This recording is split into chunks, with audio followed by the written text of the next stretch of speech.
할렐루야. 예배하는 자리에 나오신 여러분들을 주님의 이름으로 환영하고 축복합니다. 우리 오늘 예배 자리 가운데도 주님께서 부어주시는 놀라운 은혜로 충만하게 채워지시기를 축복합니다. 우리 예수 사랑하심으로 힘있게 기쁘게 찬송하면서 예배 자리로 나아가겠습니다.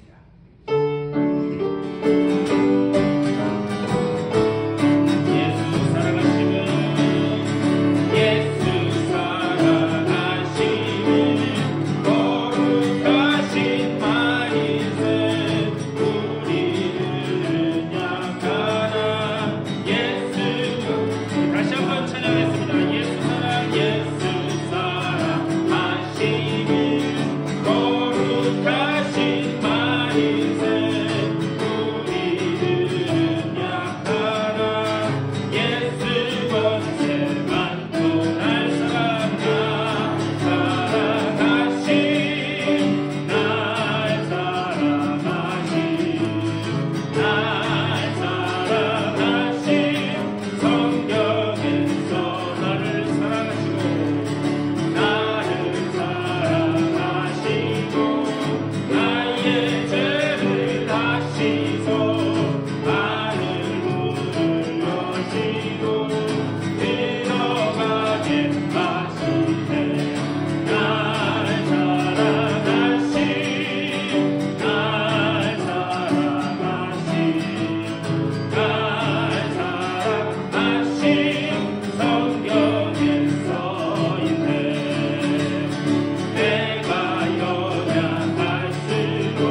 오늘 귀하고 복된 주일에 주의 전으로 불러주시고 주님 앞에 예배하게 하시니 감사를 드립니다. 주여 성령으로 이 자리에 임재하여 주시옵소서. 우리가 드리는 이 경배와 찬양을 주님 받아 주시옵소서. 그리하여 온전히 주님 은혜 안에 뛰놀며 주님께서 베풀어 주신 그 은혜 안에서 새로운 결단과 결심이 있는 복된 예배자리 될 수 있도록 인도하여 주시옵소서. 이 자리에 우리가 드리는 예배 가운데 오직 주님께만 영광을 올려드리게 하여 주시고 특별히 우리들의 영의 눈과 영의 귀를 열어주시사 하늘 보좌를 바라보며 예배하는 복된 시간 될 수 있도록 주여 붙잡아 주시옵소서. 감사 우리 주 예수 그리스도의 이름으로 간절히 기도드리옵나이다. 아멘. 우리 다 같이 일어나셔서 찬송 32장 찬송하시겠습니다.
교독문 85번 요한일서 4장으로 교독하시겠습니다.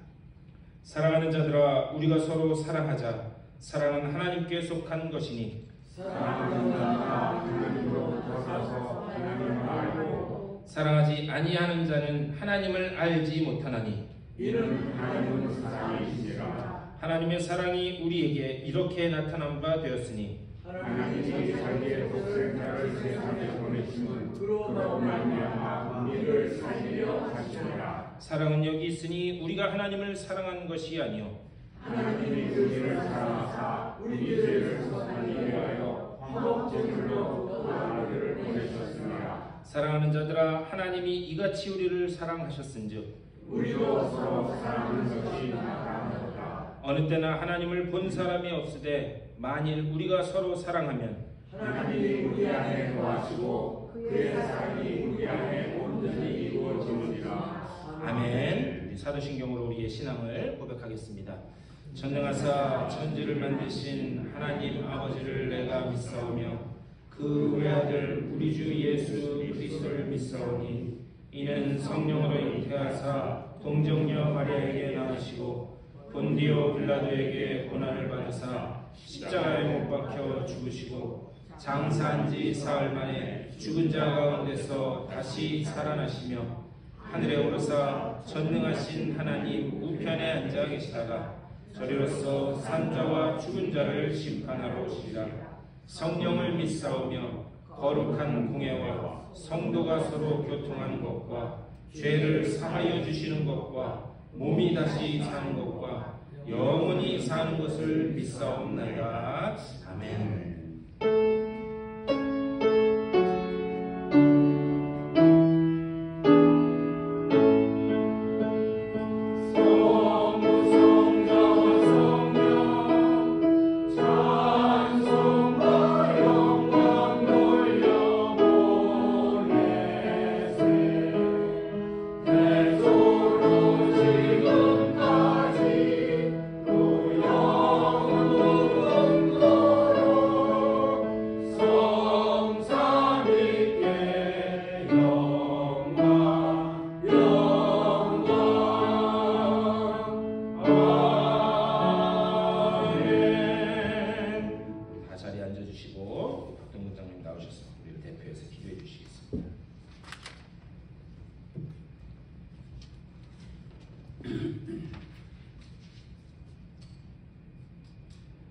거룩하신 하나님 아버지, 감사와 찬송과 영광을 올려드립니다.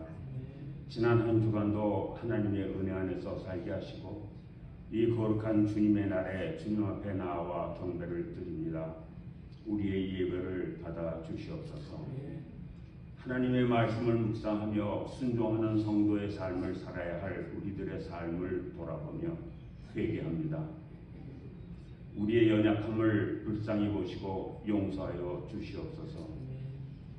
하나님의 언약대로 우리에게 베푸시는 은혜를 무한 감사합니다. 이곳에 감리제단을 세우시니 하나님의 크신 뜻이 있음을 생각하며 복음 전파의 열심을 할 수 있도록 지혜와 능력도 허락하여 주시옵소서. 참으로 혼란한 세상에 전쟁이 그칠 줄 모르고 원근 각지에 살인 사건이 수시로 일어나고 있는 죄악된 세상입니다. 하나님의 질서를 무시한 우리 죄인들이 다시 하나님 앞으로 돌아오는 역사가 일어나게 하시옵소서. 우리 권속들 가운데 육신의 연약함으로 어려움을 겪는 성도들이 있습니다. 하나님의 능력의 손길로 속히 회복될 수 있기를 간구합니다. 오늘 예배 자리에 나온 모든 성도들의 마음에 여러 가지 기도의 제목들이 있습니다. 하나님께서 들어 응답하여 주셔서 선하신 하나님의 뜻 안에서 모두 이루어지기를 간절히 소망합니다. 오늘 단 위에 세우신 담임 목사님을 통하여 선포되는 하나님의 말씀이 하나님께는 큰 영광이 되게 하시고 우리 모두에게는 은혜가 넘쳐서 말씀대로 실천하며 복된 삶을 살 수 있도록 인도하여 주시옵소서. 예수 그리스도의 이름으로 기도드립니다. 아멘.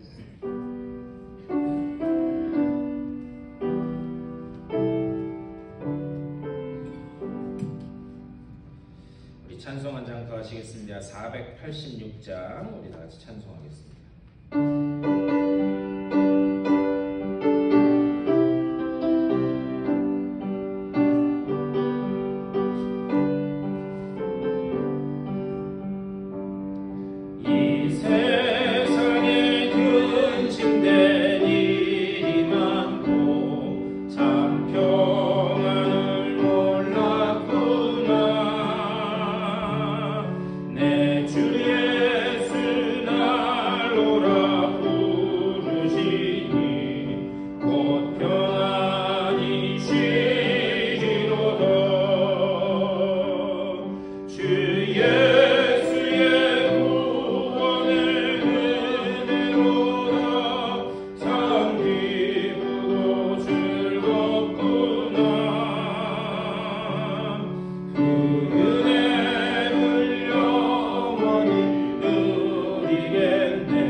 특별히 우리 형제자매 걱정했는데 잘 들어왔어요. 비자 이거 뭐 리뉴하고 이런 것 때문에 요즘에 하도 이 시절이 하수상해서 그랬는데 여러분 기도해 주셔서 감사합니다. 그리고 오늘 또 예배하면서 우리 교회를 방문해 주신 분이 계신데요. 우리 백성익 성도님 이렇게 방문해 주셨어요. 장로님, 죄송합니다 장로님, 제가 우리 백성익 장로님 이렇게 방문해 주셨습니다. 우리 환영의 박수를 감사합니다. 잠깐 기도하겠습니다.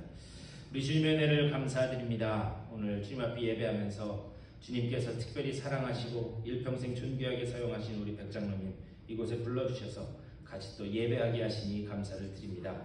그 걸어가는 길 가운데 지금까지 하나님께서 능력의 손으로 붙드신 줄 믿사오니 노년의 삶 가운데 하나님께서 더욱더 풍성한 은혜로 채워주셔서 늘 입에서 나오는 말씀은 주님의 살아계심을 증거하는 복된 말씀이 되게 하여 주시고 또한 그 삶에 건강하고 기름짐으로 채워주셔서 주의 영광을 위하여 더욱더 복되게 쓰임받는 주님의 귀한 일꾼 되게 하여 주시옵소서. 그 걸음걸음마다 하나님께서 어떻게 역사하시는지가 보여지게 하여 주시고 그것이 간증으로 고백되어질 수 있도록 주여 복내려 주시옵소서. 모든 것 감사드리옵고 우리 주 예수 그리스도의 이름으로 축복하며 간절히 기도드리옵나이다. 네, 감사합니다. 우리 다같이 일어나셔서 우리 전우자와 인사 나누신데요. 네, 우리 건강하십시오. 그러면서 우리 인사하시겠습니다.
날씨가 계속 지금 이제 무더워지고 있는데 이제 본격적으로 더워지는 것 같아요. 특별히 목요일 날은 114도, 115도까지 올라간대요. 목요일이 제일 더운 것 같아요. 네, 바깥 출입을 삼가하시고 제가 엊그저께 처음으로 110도 넘었을 때 어르신들 앞에 죄송한데 나이를 생각 안 하고 그래 지가 더워봤자 얼마나 덥겠냐 4시에 자전거를 타고 나갔어요. 네. 나갈 땐 제정신이었는데 들어올 땐 제정신이 아니었어요. 제가 그래서 내가 한번 갈 때까지 가보리라 해갖고 5마일을 자전거 그 터널 옆으로 있잖아요. 이렇게 길 있잖아요. 저희 동네까지 잘 돼 있는데 5마일을 갔다가 5마일을 왔는데 얼굴은 다 막 덕지덕지 발랐어요. 타지 말라고.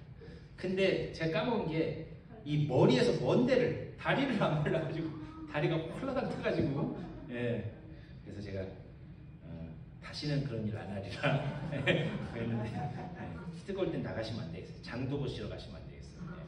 건강 조심하십시오.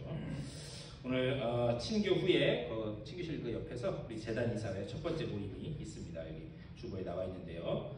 첫 번째 모여서 우리가 지금 이제 당장 해야 될 것들. 첫 모임은 원래 담임 목사하고 이제 그 다음부터는 재단 이사위원들이 모여서 하는데 첫 모임을 갖도록 하겠습니다. 병원 중에 있는 분들, 출타 중인 분들을 위해서 계속해서 기도해 주시기를 부탁드립니다. 네, 하나님의 말씀 보시겠습니다. 오늘 우리에게 주신 하나님 귀한 말씀은 신약성경 누가복음 9장 46절에서 50절까지의 말씀입니다.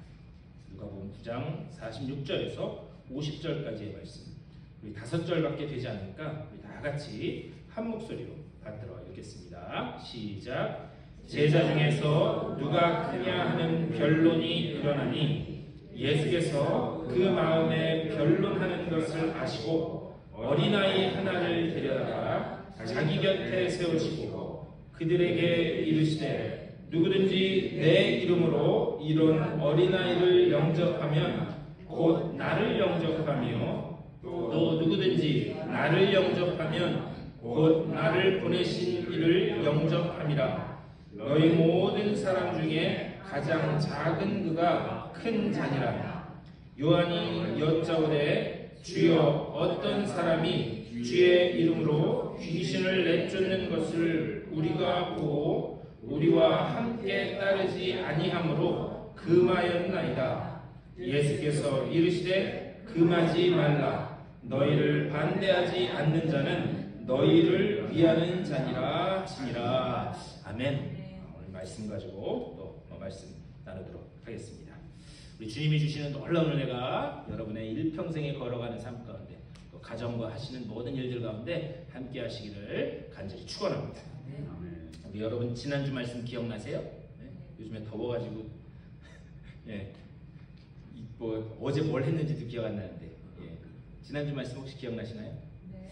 우리 어느 날 일방적으로 우리는 어느 날 일방적으로 찾아오신 그 주님의 그 은혜로 하나님의 은혜로 구원받은 성도가 되었다 이렇게 말씀드렸습니다. 우리는 구원받은 성도가 되었다. 예수님의 그 화목해 하시는 그 공로로 우리는 들이밀어져서 하나님의 보좌 앞으로 들이밀어져서 그래서 이제 교회를 다니는 그냥 교인이 아니라 하나님이 따로 구별하여 사용하려고 따로 떼어놓은 성도가 되었다 그렇게 말씀드렸습니다.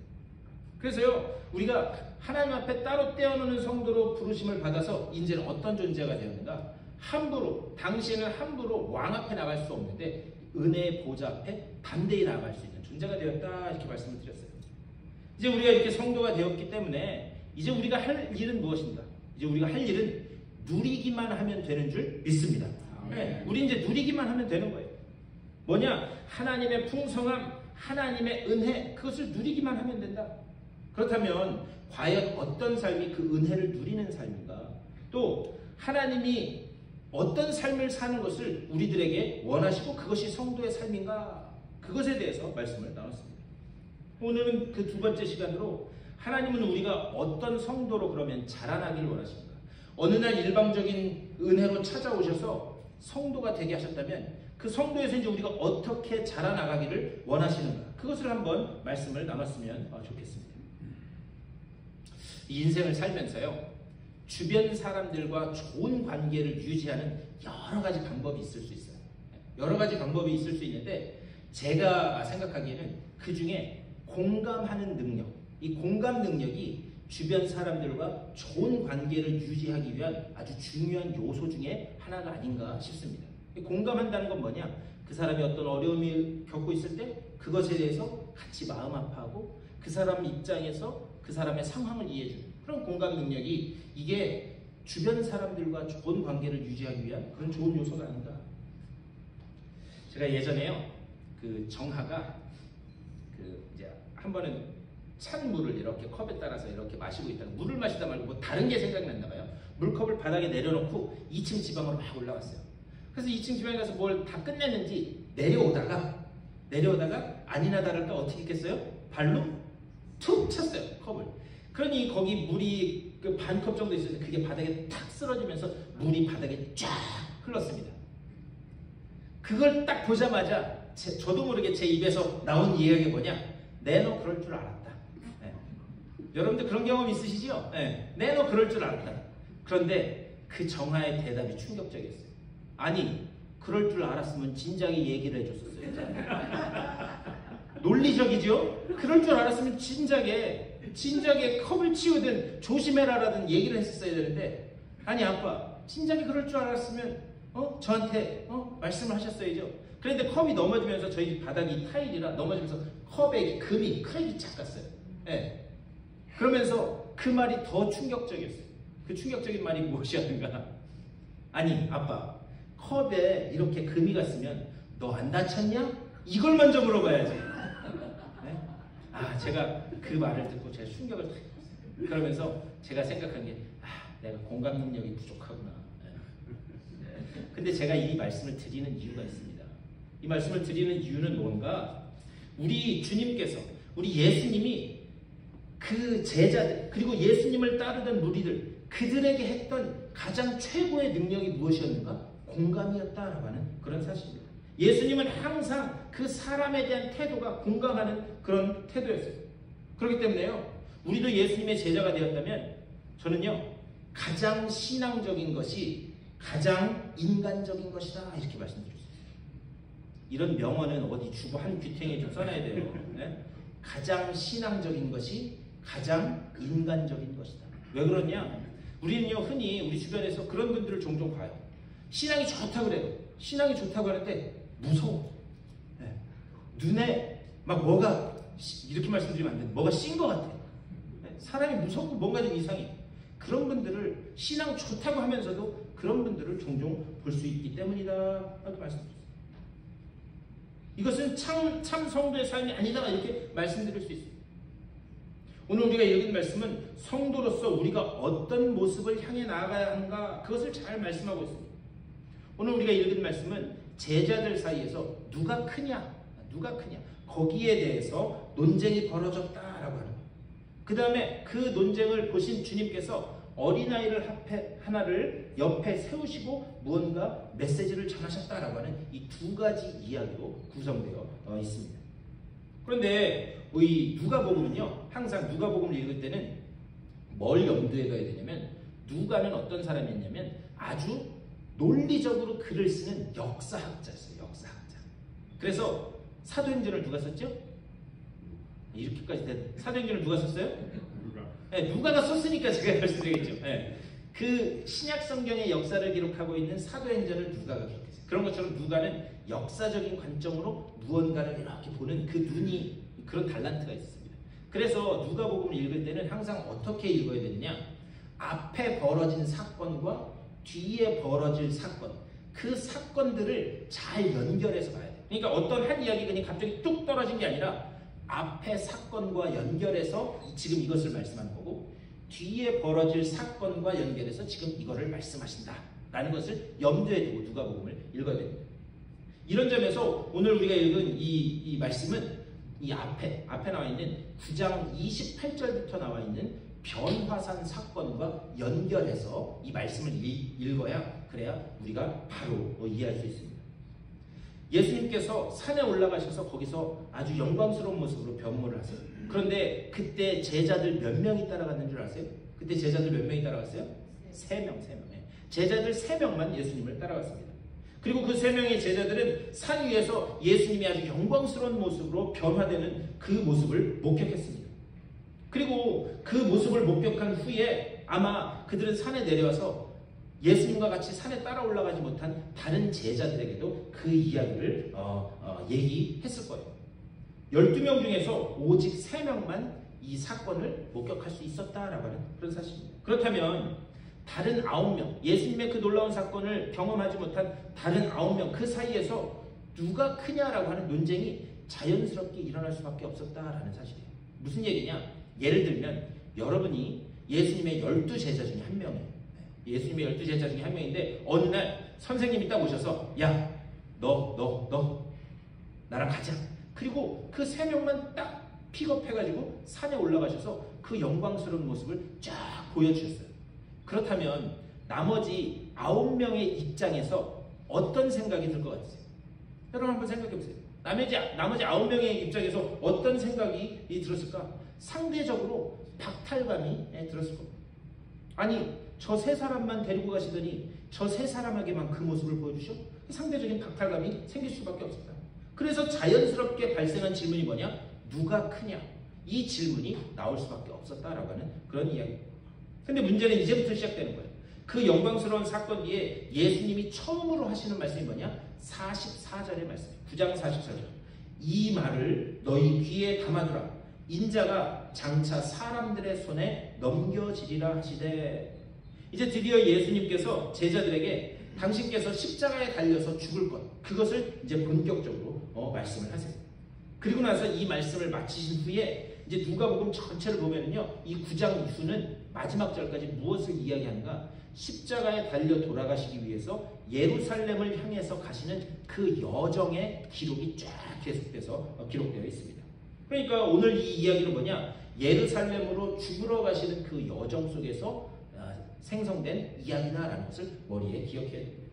근데 문제는 뭐냐? 제자들은 예루살렘으로 향하시는 그 예수님의 길을 다시 정권을 되찾고 로마의 압제에서 자기들을 해방해주는 어떤 정치적인 메시아의 길로 생각을 했습니다. 그렇기 때문에 이제 로마의 압제에서 해방하는, 그래서 예수님이 정권을 잡으면 반드시 그분의 나라가 올 건데, 그분의 나라가 딱 임했을 때 그 나라에서 어떤 사람이 더 큰 자리를 한 자리 차지할 수 있겠느냐? 지금 그 논쟁을 하고 있다라고 하는 사실. 안 그래도 앞에 변화산 사건에서 자기들은 뽑혀가지 못하고 세 사람만 이 베드로와 요한과 야곱 세 사람만 뽑혀서 갔는데 그렇지 않아도 마음상에 있는데 이런 논쟁이 자연스럽게 일어날 수밖에 없었다라고 하는 사실입니다. 이런 배경에서 46절에서 이렇게 말씀해요. 46절 제자 중에서 누가 크냐 하는 변론이 일어나니 이렇게 말씀하세요. 근데 46절 말씀을 자세히 보시면요, 이 논쟁은 제자들끼리 벌어진 논쟁입니다. 제자들 사이에서 벌어진 논쟁이에요. 그 자리에 예수님이 안 계셨어요. 멀리 떨어진 곳에서 제자들끼리 논쟁을 하고 있었습니다. 그런데 예수님께서 그 논쟁하는 것을 아셨을까요? 모르셨을까요? 네? 아셨어요. 그것을 아셨기 때문에 어떻게 하는가? 47절에 행동을 하신 거예요. 47절에서 이렇게 말씀합니다. 우리 47절 다 같이 읽겠습니다. 시작. 예수께서 그 마음에 변론하는 것을 아시고 어린 아이 하나를 데려다가 자기 곁에 세우시고 이렇게 말씀해요. 자기 곁에 어린아이를 하나 불러다가 이렇게 세워놓으셨다. 이제부터 무슨 말씀, 이 어린아이를 통해서 무슨 말씀을 하시고자 하는 거예요. 그리고 48절에서 이렇게 말씀합니다. 우리 48절도 다 같이 읽겠습니다. 시작. 그들에게 이르시되 누구든지 내 이름으로 이런 어린아이 하나를 영접하면 곧 나를 영접하며 또 누구든지 나를 영접하면 곧 나를 보내신 이를 영접함이라. 너희 모든 사람 중에 가장 작은 자 그가 큰 자니라. 아멘. 우리는 그동안 이 말씀을 보면서요, 흔히들 어떻게 이해하고 있었냐면 어린아이는 순수하다. 그리고 어린아이는 뭐든지 잘 받아들인다. 그리고 어린애는 항상 누군가에게 의존적이다. 그래서 그렇게 순수하고 잘 받아들이고 하나님께 의존하는 그 사람에게 하나님의 나라가 임한다라고 우리는 지금까지 이 말씀을 이해해왔습니다. 근데 여러분, 솔직하게 말해서 애들이 순수하고 겸손하던가요? 제가 예전에 이 교회학교 선생님들 앞에서, 근데 현직 교사였어요. 그런데 교회학교 선생님 앞에서 무슨 성경 공부를 하고 이렇게 이야기하다가 어떤 얘기를 하다가 아이들이 순수하고 겸손하지 않느냐고 그렇게 얘기를 했는데 초등학교 선생님이, 그 선생님이 가장 큰 소리로 아니요! 그러더라고요. 네. 그러니까 애들을 가르쳐보니까 애들이 그렇게 순수하고 겸손하지 않다는 걸 그분이 아시는 거예요. 아니요! 물론 대부분의 아이들은 순수하고 겸손해요. 잘 받아들여요. 그런데 그 중에도 못된 애들이 있다는 거예요. 네. 이 이야기는 뭐냐? 예수님은 그 얘기를 하시려고 하는 것이 아니다라고 하는 그런 사실입니다. 그렇다면 이 이야기가 나타내는 그 참 의미를 알기 위해서는 뭘 알아야 되는가? 예수님 당시 그 1세기에 어린아이가 어떤 존재로 취급받았는가? 그것을 우선 봐야 해요. 당시에, 예수님 당시에는 어린아이는 소외된 사람, 장애를 가진 사람, 그리고 고아, 과부, 이렇게 주류 사회와 동떨어진 그런 소외 계층과 동일한 그런 존재로, 동일한 가치로 여겨졌어요. 그래서 고대 역사 기록을 보면은요, 어린아이가 노예로 팔려가도 그것은 죄나 뭐 이런 것들이 아니었어요. 그럴 만큼 어린아이는 그렇게 아주 천하고 낮고 비천한 존재로 그 당시에 여겨졌습니다. 그래서 어린아이를 존중한다? 그것은 예수님 당시에는 생각할 수 없는 그런 일이었어요. 그렇다면 예수님께서 어린아이를 옆에 세워놓으시고 하시고자 했던 그 이야기의 초점은 어디 있는가? 어린아이처럼 순수하고 의존적이어야 된다. 그 말씀을 하시는 게 아니에요. 48절에서 이렇게 말씀합니다. 48절 한번 다시 잘 보셨으면 좋겠어요. 그들에게 이르시되 누구든지 내 이름으로 이런 어린아이를 영접하면 곧 나를 영접함이요. 이렇게 말씀해요. 자, 지금 말씀을 보세요. 지금 누구와 누구를 동일한 선상에서 이야기하는 거예요? 어린아이와 누구? 예수님. 네. 어린아이와 예수님을 동일한 선상에서 지금 말씀하고 있는 겁니다. 그런데 제가 앞에서 지금 말씀드린 것처럼 어린아이는 당시에 낮고 천하고 무가치한 존재로 그렇게 여겨졌습니다. 예수님이 지금 그 말씀을 하시는 거예요. 그 사회에서 예수님이 지금 그런 낮고 천하고 무가치한 존재로 지금 여겨지고 있다. 다시 말하면 낮고 천한 신분의 사람들을 내 이름으로 영접하면 누구를 영접하는 것인가? 그것이 곧 예수님을 영접하는 것이다. 그리고 한 걸음 더 나아가서 그런 낮고 천한 존재로 여김받는 그 예수님을 영접하면 그것은 나를 보내시니, 다시 말하면 하나님을 영접하는 것이다. 지금 그것을 말씀하고 있어요. 또 누구든지 나를 영접하면 곧 나를 보내신 이를 영접함이라. 너희 모든 사람 중에 가장 작은 그가 큰 자니라. 지금 제자들 사이에서 일어난 그 변론이 무엇이었는가? 누가 크냐? 누가 크냐? 그런데 누가 크냐라고 하는 그 기준은 어디 있었는가? 세상적인 것이었어요. 세상적인 물질적인 것으로 누가 크냐? 그것을 지금 따지고 있었습니다. 그런데 예수님은 그 질서와 원리를 완전히 뒤집어 엎어버리신 거예요. 그게 아니라 나는 가장 높았던 신의 자리에 있었던 사람. 빌립보서 말씀처럼 나는 가장 높은 신의 자리에 있었던 자이지만 낮고 천한 죄인의 몸을 입고 이 땅에 내려왔다. 왜? 너희를 구원하기 위해서. 다시 말하면 너희 죄덩어리인 너희를 공감하기 위해서 이 땅에 내려왔다. 그래서 성육신 사건은 인류 역사상 가장 최고의 공감 사건인 줄 믿습니다. 예수님이 인간을 대하는 태도가 그랬다는 거예요. 그 공감을 위해서 예수님은 이 땅에 어린아이처럼 저평가되고 낮고 천한 모습으로 오셨다. 근데 문제는 무엇인가? 그런 예수님을 사람들이 거절했다라는 데 있습니다. 그 예수님을 사람들이 거절했다. 우리는 그런 무기력한 십자가에서 무기력하게 죽는 그런 예수님이라면 우리는 필요 없습니다. 여러분 한번 그 말씀을 자세히 보시면요, 제자들이 부활하신 예수님을 목격했을까요? 못했을까요? 목격했어요. 불안에 떨고 있는 그 제자들이 모여있는 곳에 예수님이 찾아가셨습니다. 부활하신 예수님을 목격했어요. 그럼에도 불구하고 그들은 어떻게 하는가? 부활하신 예수님을 목격하고도 그들은 떠나서 어디로 가는가? 원래 자기 집 고향으로 돌아가게 됩니다. 그렇다면 부활하신 예수님을 만나고도 왜 그들은 고향으로 돌아갈 수밖에 없었는가? 그들 속에 그렇게 생각한 거예요. 아니 그래, 십자가 사건도 좋고 우리 죄를 사는 것도 좋고 그리고 부활하신 것도 좋은데, 아니 아무리 부활하셨다고 한들 다시 또 그렇게 십자가에 달려서 돌아갈 그런 무기력한 그런 메시아라면, 그런 예수님이라면 도대체 우리에게 무슨 도움이 되겠는가? 제자들 속에 그런 마음이 있었던 거예요. 그렇기 때문에 부활하신 주님을 목격하고도 십자가의 의미를 몰랐기 때문에, 부활의 의미를 몰랐기 때문에 그들은 다시 자신들의 고향으로 향하게 됩니다. 그런데 놀라운 사실은 뭐냐? 그들이 언제 회복되는가? 엠마오로 가는 그 제자들 가운데 주님께서 딱 임재하셔서 그들에게 선지자들의 말씀을 하나하나 풀어주세요. 그 선지자들의 마음을 풀어주실 때 그 말씀이 그들의 심령 속에 딱딱 꽂혀서 박히게 됩니다. 그러면서 그들이 하는 이야기가 뭐냐?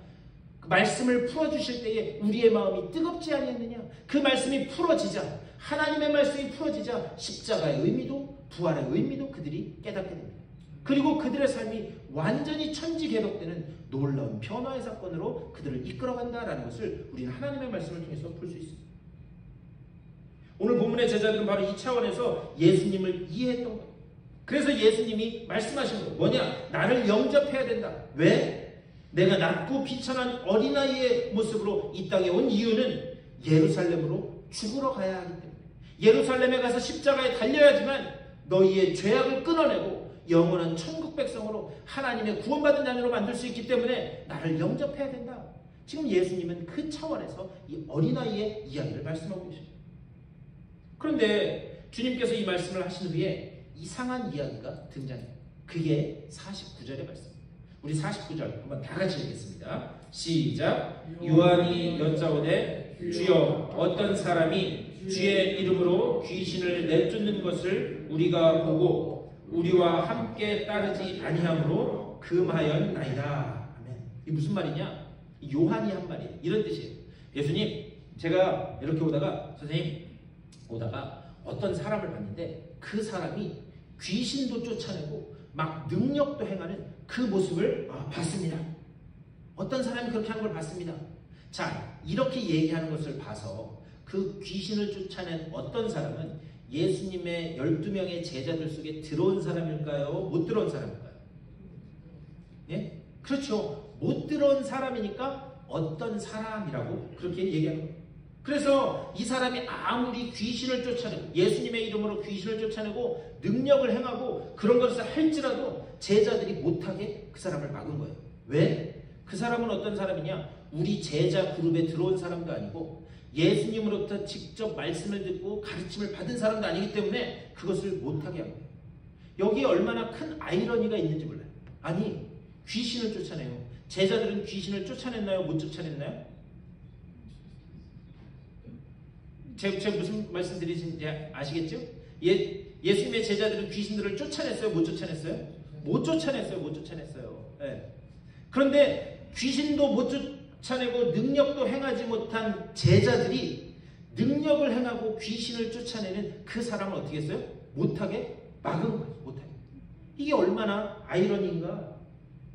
이런 상황에서 주님께서 하신 답변, 그 답변이 뭐냐? 그것이 50절 말씀. 50절 우리 다 같이 읽겠습니다. 시작. 예수께서 이르시되 금하지 말라. 너희를 반대하지 않는 자는 너희를 위하여 있는 자니라 하시니라. 귀신을 못 쫓아낸 너희들이 그것을 못하게만 하는 게 그게 말이 되느냐? 그냥 내버려두라 말씀하는 거예요. 너희를 공격하지 않고 반대만 하지 않으면 다 너희를 위하는 자다. 이 말씀에는 놀라운 우리 그리스도인들이 가져야 할 관용과 포용의 정신을 주님께서 지금 담고 있는 거예요. 여러분 한번 가만히 생각해 보셨으면 좋겠어요. 세상 사람들 중에 그리스도인들만큼 예수 믿는 사람들만큼 배타적인 사람들이 있던가요? 제가 무슨 말씀 드리는지 아시겠어요? 세상 사람들은요 막 싸워요. 싸우고 나면 어떻게 해요? 대파 싸워요. 야 따라와 가서 한잔 먹자. 그리고 짠 한번 부딪히고 다 풀어요. 그런데 예수 믿는 사람들은 한번 뭐가 문제가 생기면 속에 꽝 하고 있어요. 네. 그러다가 결정적인 순간에 한 방 빵 터뜨려요. 네. 예수 믿는 사람들처럼 배타적인 사람들이 없지 않은가라는 생각을 해봅니다. 물론 안 그런 분들이 더 많아요. 더 많지만. 그런데 우리가요 진리의 문제에 있어서는 배타적이 될 수밖에 없습니다. 왜 그런가? 여러분 진리의 문제를 다수결로 민주주의로 해결할 수 있나요? 그냥 진리의 문제를 우리가 어떻게 그냥 그래 양보하자 그렇게 할 수 있나요? 진리의 문제에 있어서는 배타적일 수밖에 없습니다. 하지만 그 이외의 것들에 있어서는 우리들의 마음의 문을 조금 더 열어야 된다라고 하는 그런 말씀이에요. 주님의 말씀이 지금 그거예요. 내버려두라. 너희를 공격하지 않으면 그 사람들은 다 너희를 위하는 사람이다. 그 관용과 포용의 정신을 지금 말씀합니다. 제가 예전에 이 TV를 보다가 이렇게 약간 토크쇼 같은 프로그램인데 여러분 뽀빠이 이상용 씨 아시나요? 뽀빠이 이상용 씨? 뽀빠이 이상용 씨가 이 마이크를 들고 이 시골에 있는 각 마을마다 찾아다니면서 어른들하고 인터뷰하는 그런 프로그램이었습니다. 그런데 한 번은 어떤 마을에 딱 들어갔는데 충청도에 있는 어떤 마을에 들어갔는데 그 마을에 107세 107살 잡수신 할아버지가 거기 계신 거예요. 그러니까 이상용 씨가 마이크를 들고 딱 가서 할아버지 안녕하세요 이렇게 인사를 했어요. 그랬더니 그 할아버지가 뭐라 그러시냐면 야 이놈아 여기 할아버지가 어딨어? 형님이라고 불러. 107세 되신 분이 이상용 씨가 그때 한 70대 중반 후반쯤 됐을 텐데 여기 할아버지가 어딨어? 형님이라고 불러. 그분이 막 이상용 씨가 웃으시더니 아 형님 그러면서 인터뷰를 아주 재밌게 진행했어요. 그런 다음에 제일 마지막 질문이 뭐였느냐? 형님 지금까지 107세 동안 살아오시면서 형님한테 아픔을 줬던 분도 있을 것이고 그리고 형님을 괴롭게 했던 분들도 있었을 텐데 그걸 다 어떻게 이겨내셨어요? 그렇게 했더니 그분의 대답이 아주 명품이었어요. 뭐냐? 그냥 냅뒀더니 다 뒤져버리대? 그분이 107세였다고 그랬잖아요. 예. 그냥 냅뒀더니 다 뒤져버리대? 그러면서 뭐라 그러냐? 어떤 놈은 80에 가고 어떤 놈은 90에 가고 냅뒀더니 다 뒤져버리대. 제가 그 말씀에 은혜를 받았어요. 무슨 말이냐? 여러분 한번 가만히 생각해 보세요. 우리 인생 길어봤자 100살이에요. 100살. 그런데 그 길어봤자 100살인 그 이 삶 가운데서 사람들이 경험한 것, 사람들이 배운 것은 다 다를 수밖에 없어요. 그 백그라운드는 다 다르고 다양하다는 거예요. 근데 놀라운 사실은 뭐냐? 하나님은요, 우리 인간들의 뇌 구조를 다 다르게 만들어 놓으셨습니다. 그래서 이분의 이야기를 들어보면 아, 그분의 이야기가 맞지. 저분의 말씀을 들어보면 아, 저렇게 생각할 수도 있구나. 이렇게 사람들은 다양할 수밖에 없다라고 하는 그런 말씀입니다. 이 107세 된 형님이 주는 메시지는 뭐냐? 사람이 살아봤자 다 거기서 거기다라고 하는 그런 이야기입니다. 그러니까요, 다 사람이 살아봤자 거기서 거기이기 때문에 사람에 대한 너무 큰 기대도 갖지 말 뿐더러 사람을 너무 심하게 정죄하지도 말라라고 하는 그런 메시지가 아닌가라는 생각을 해봤습니다. 우리도 그런 때 많잖아요. 그때는 엄청 도발도발 그렇게 막 분노에 차 있었는데 지나고 나서 보면 그거 아무것도 아니었네. 우리 그런 경우들이 아주 인생을 살다 보면 다반사다. 우리 주님의 말씀이 바로 이거예요. 너희를 반대하지 않으면 다 너희를 위한 것이다. 성도의 포용력을 지금 말씀합니다. 그것이 진리의 문제만 아니라면 얼마든지 받아줘요. 우리 주님이 낮고 천한 어린아이와 같은 모습으로 우리에게 일방적으로 찾아오셔서 우리를 구원하시고 우리를 천국 백성, 구원받은 성도로 삼아주셨기 때문에 우리들의 마음문을 열고 너희들이 받아줘야 된다. 그 주님의 포용 때문에 우리가 오늘 이 자리에 있을 수 있게 된 줄 믿습니다. 말씀을 마치면서 이제 우리는 새롭게 또 허락된 한 주를 살아갈 거예요. 이 새롭게 허락된 이 한 주를 걸어갈 때에 여러분의 삶 가운데 주님이 보여주셨던 그 포용의 마음을 가지고 그 관용의 마음을 가지고 오직 낮고 천한 자리에서 주님이 가지셨던 그 넓은 마음을 가지고 통 큰 그리스도인, 여러분 통 큰 그리스도인들이 다 되실 수 있게 되기를 주님의 이름으로 간절히 축원합니다. 기도하겠습니다. 하늘 보좌를 버리시고 이 땅에 내려오시사 그 낮고 천한 모습으로 십자가에 달리셔서 우리 주님이 돌아가셨기 때문에 우리가 하나님의 자녀가 되고 성도가 되게 된 줄 믿고 감사를 드립니다. 주님께서 먼저 보여주신 그 사랑의 마음과 관용의 마음, 그것을 본받아 우리들의 걸어가는 발걸음 가운데 그 넓은 마음을 가지고 세상을 다 받아들일 수 있는 그런 넓은 그리스도인들 다 될 수 있도록 주여 인도하여 주시옵소서. 주님께서 보여주신 그 사랑의 마음이 우리 가운데 성령의 능력으로 임하게 하여 주시고, 그리고 그 성령의 능력을 힘입어 하나님께서 우리에게 주신 말씀을 전하며 나아가는 주의 복된 자녀들로 또한 삼아 주시옵소서. 감사합니다. 우리 주 예수 그리스도의 이름으로 간절히 기도드리옵나이다. 오늘은 성찬 있는 주간입니다. 성찬 예식 진행하겠습니다.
주님께서는 주님을 사랑하고 지은 죄를 진심으로 회개하고 형제자매와 더불어 평화의 삶을 살고자 하는 사람들을 우리 주님의 식탁에 초대해 하십니다. 주님은 이 성찬 속에 오셔서 우리를 만나주시며 새로운 은혜를 더해 주십니다. 오늘 이 시간 이 식탁에서 우리를 부르시는 주님 앞에 우리 모두 감사함으로 나아가십시다. 주님의 거룩한 살과 피를 마시기 전에 먼저 하나님 앞에서 우리 스스로를 돌아보는 회개 기도의 시간을 갖겠습니다.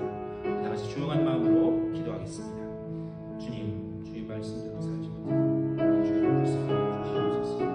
오직 아버지의 그 말씀을 기도하고 하나님의 그 놀라운 사랑과 자비와 되게 해주시고 아버지 우리의 모든 죄가 아버지 우리의 말같게 씻김 받고 삶의 계속을 인도하여 주시옵소서. 주님의 그 놀라운 은혜를 아버지 우리 기억하면서 다시 죄악 가운데 머물지 죄악에서 떠난 죄의 손을 가져주시고 주여 인도하여 주시옵소서. 주님 우리를 붙잡아 주시옵소서. 예수님의 이름으로 기도합니다. 오늘 우리는 십자가와 부활을 통해 우리에게 임한 주님의 놀라운 은혜를 기억하면서 주님의 말씀을 따라 이 성례를 행합니다.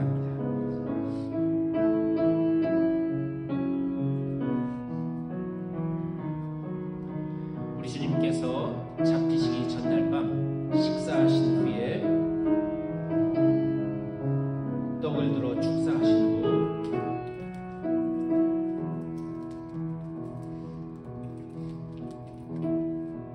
떼어 제자들에게 나눠주시며 말씀하셨습니다. 이 떡은 너희를 위하여 찢기는 나의 몸이니 이 떡을 먹을 때마다 나를 기억하라 말씀하셨습니다.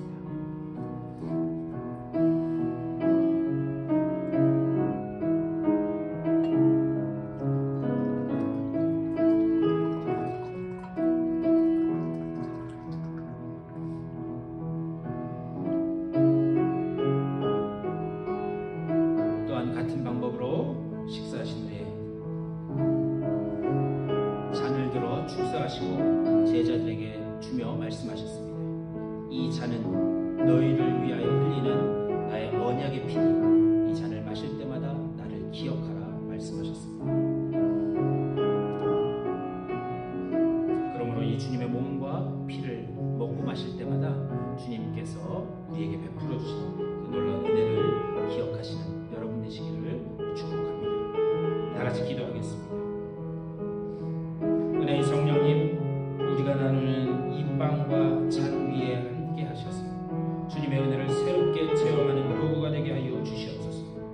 또한 머리 숙인 주님의 백성들에게 성령을 부어주시사 주님 안에서 한마음 한뜻 되어 주님을 섬기며 주님의 교회를 세워가는 일에도 하나가 되게 하여 주시옵소서. 우리 모두 하나님의 나라에서 영원한 잔치자리에 참여할 때까지 이 믿음의 여정을 용기 있게 걸어나가게 하여 주시옵소서. 우리 주 예수 그리스도의 이름으로 기도하옵나이다. 아멘. 우리 주님 가르쳐주신 기도 하시겠습니다. 하늘에 계신 우리 아버지여, 이름이 거룩히 여김을 받으시오며 나라의 임하옵시며 뜻이 하늘에서 이룬 것 같이 땅에서도 이루어지이다. 오늘날 우리에게 일용할 양식을 주옵시고 우리가 우리에게 죄진 자를 사하여 준 것 같이 우리의 죄를 사하여 주옵시고 우리를 시험에 들게 하지 마옵시고 다만 악에서 구하옵소서. 대개 나라와 권세와 영광이 아버지께 영원히 있사옵나이다. 아멘. 주님께서 우리를 위하여 주신 몸입니다.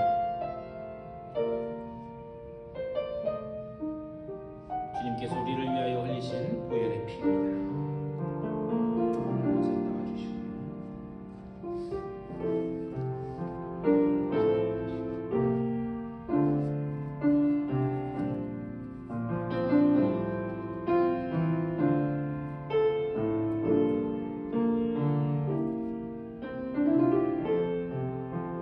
주님께서 판사님을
십자가를 기념하라는 주님의 말씀을 따라서 이곳에서 주님의 거룩한 죽으심과 부활을 기억하였습니다. 우리가 받은 빵 조각과 잔이 우리 안에서 보이지 않는 하나님을 늘 새롭게 일깨우는 사인이 되게 하여 주시옵소서.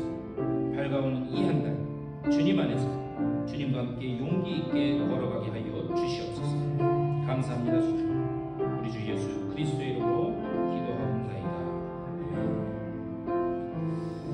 우리 다 같이 일어나셔서 준비하신 예물 하나님 앞에 봉헌하겠습니다.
주님의 크신 은혜를 감사드립니다. 그 은혜가 있기에 낮고 천한 자리에 내려오셔서 우리와 함께 해주셨기에 우리가 주님의 자녀 되었고 또 천국 백성 되었음을 감사하며 주님 앞에 영광을 올려드립니다. 늘 좋은 것으로 주시려고 하는 주님, 누르고 흔들어 풍성하게 채워주시는 주님, 그 은혜를 늘 기억하고 감사하면서 주님 앞에 영광 올려드리는 저들의 삶이 될 수 있도록 복내려 주시옵소서. 이 은혜를 감사하면서 저들에게 주신 것의 일부를 다시 하나님 앞에 올려드립니다. 이 예물 속에 저들의 땀과 눈물과 수고 헌신이 담겨있는 것 하나님 아시는 줄 믿사오니 늘 누르고 흔들어 채우신다고 하신 그 약속대로 저들의 삶 가운데 부족함이 없도록 하나님의 풍요로움으로 채워 주시옵소서. 걸어가는 길마다 주님 동행하여 주시니 하는 모든 손길을 하나님이 붙들고 계시니 증거로 드러날 수 있도록 복내려 주시옵소서. 저들의 가정과 자녀들 가운데도 하나님께서 넘치는 하늘의 은혜로 주님 채워 주시옵소서. 예물이 쓰여지는 곳마다 오직 주님의 그 놀라운 이름만이 높이 올려지는 귀한 역사가 나타날 수 있도록 복내려 주시옵소서. 감사드리고 주 예수 그리스도의 이름으로 축복하며 간절히 기도드리옵나이다. 아멘.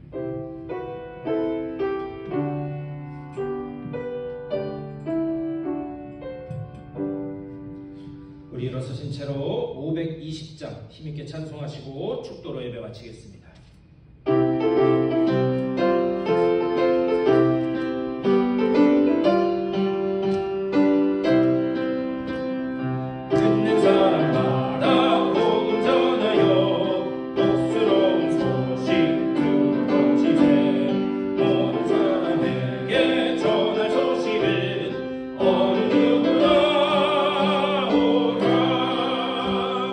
어느 누구나 주께나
그 마음을 가지고 세상에 나가서 우리도 주님이 가셨던 그 길처럼 온전히 그 길을 따라가는 주의 제자들 다 될 수 있도록 인도하여 주시옵소서.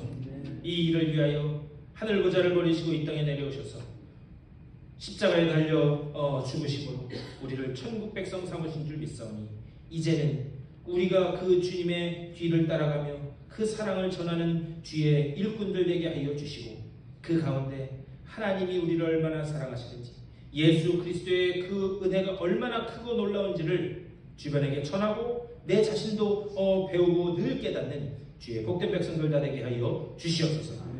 이 믿음을 가지고 세상을 향해 걸어나가는 주님의 사랑하는 권속들의 삶 가운데 우리 구주 예수 그리스도의 크고 놀라우신 은혜와 하나님 아버지의 극진하신 사랑하심과 성령의 감동하시고 역사하시는 그 놀라운 은총이 저들의 삶 가운데 가정과 자녀들 가운데 되어지는 모든 일들 가운데 이제부터 영원토록 함께 하시기를 간절히 축원하옵나이다. 아멘.